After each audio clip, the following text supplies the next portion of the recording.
Jim, of course, a legendary investor. Jim, can I start off by asking you why you think the equity markets are not responding to the stabilization plans that are being introduced around the world at the moment? Because they're absurd.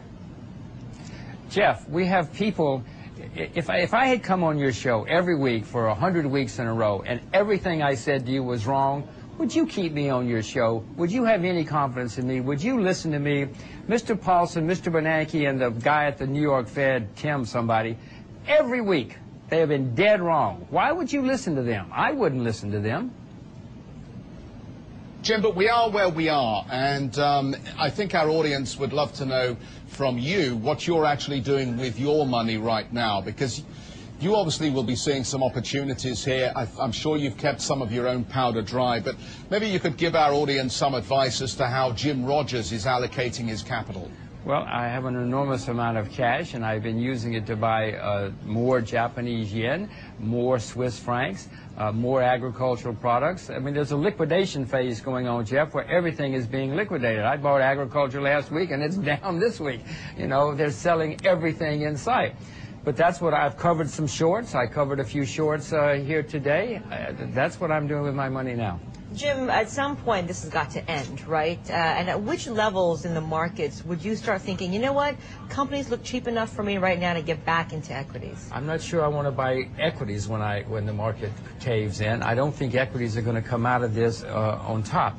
Normally when you have a panic, the way you make money is you buy the things where the fundamentals have been unimpaired, and they will lead the market coming out. Most equity, I mean, Morgan Stanley's not coming out of this unimpaired, so I'm buying commodities. Commodities are the only thing I know that are coming out of this unimpaired, where supply and demand is still terribly out of balance, and the Japanese yen and the Swiss franc. There's a real feeling, at least here in Asia, of helplessness, watching what's being done in the financial markets here, the wealth destruction that's happening through no fault of their own, the Asians seem to feel, because this was a problem that was primarily a Western financial system problem. But Asia is not immune to this. I happen to agree with you. I find it outrageous that anybody has to step in and bail out a bunch of 29-year-olds driving Maseratis. What about all the people in countries that minded their manners, saved their money, didn't get overextended, and now all of a sudden they're being asked to bail out a bunch of guys on Wall Street who were incompetent at best, and some of them crooks? I find it outrageous. But by the way, even if it's not outrageous, the way to solve this problem is to let people go bankrupt. All of this pumping money into the system is not going to save it. You see what the market is saying. The market says, we don't buy that. Let people go bankrupt, then you will hit bottom, and then you will start over. The people who are sound will take over the assets from the people who are unsound, and we will start over. This is the way the world has worked for a few thousand years. Yeah, but Jim, we do want an orderly restructuring of the financial economy. We don't actually want to throw lots of people out of jobs because we have a liquidity problem in the global economy at this stage. And that's the issue here, isn't it? We don't want to go back to Depression-era economics just because we cannot manage an orderly deleveraging of the financial economy. Jeff, we had the worst excesses we've had in the credit markets in world history. You think we just wake up one morning and say, oh, well, we had a horrible, horrible period of excess, and now everything's okay, we're just going to ignore that? We're going to have to take some pain. Jeff, never before in world history were people able to buy houses with no money down.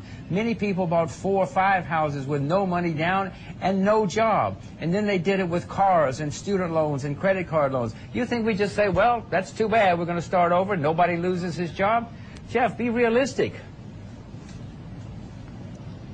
Jim, what do we need from our G7 leaders this weekend?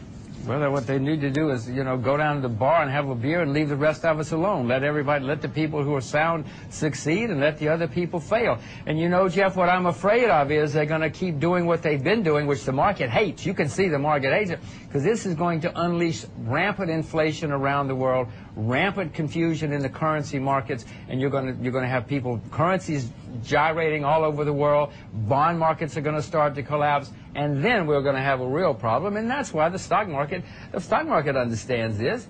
They're unleashing a inflationary holocaust. because they don't know what else to do, and they're making mistakes. All right, and if I can just bring it back to Asia once again, because the Asian economies depend so much on what happens in the U.S. And yeah, you could let these companies go bankrupt. You could let this creative destruction take place in the Western financial system. But that's going to impact the exporters in Asia, the economies in Asia. So hence, people want to find a way to solve the problem and have this ordinary or ordered deleveraging. Is there anything Asian economies or Asian policymakers can do to help? Well, what they should continue to do is to save their money, keep their powder dry, and try to maintain stability in their own countries. Singapore's got gigantic reserves. Why should they throw them in the breach to bail out America? They better take care of themselves. China, the same thing. Japan, the same thing. They should not be stepping into the breach to help people who made mistakes. Let me bring in our guest host who's been staying with us very patiently there, Adrian Mowat in Hong Kong. Adrian, you've got a question for Jim, right? Hi, Jim. I'm not quite sure if I understand this idea about inflation, hyperinflation. We seem to be in a deleveraging event, which is an amazingly fast deleveraging event, which is inherently deflationary. Well, Adrian, when you print gigantic amounts of money and you flood the world with money throughout history, that has led to inflation. Yeah, what I said was we're coming out of this. They're setting the stage for when we come out of this of a massive inflationary holocaust was the word I used. That's what I meant. Right now, yes, everything is being liquidated. Everything is being liquidated. It doesn't matter about the fundamentals. But that's what I was explaining too. In a period like this, the way you make money coming out of it is to own the things where the fundamentals have not been impaired. Jim, very good speaking with you from London here. Thanks so much for giving us your time this morning as we try and address exactly why these equity markets are down so heavily in the Asian sector.